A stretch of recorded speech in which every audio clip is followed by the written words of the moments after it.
but I don't have it today because I left it at my house.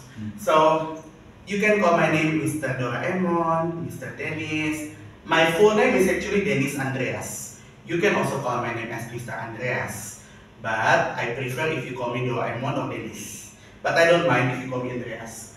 I went to US in 2005 as an exchange student. I graduated not from English department, from IPB. And I used to work in English First Taman Yasmin nearby this place for 4 years. And I also have my own course named Ladies English. And I already got married. I know I don't have my ring because my finger is too big. So the ring is not enough to my finger. But that's my wife and my son. And of course, that's not my son. He is actually my host brother when I was in the US. So,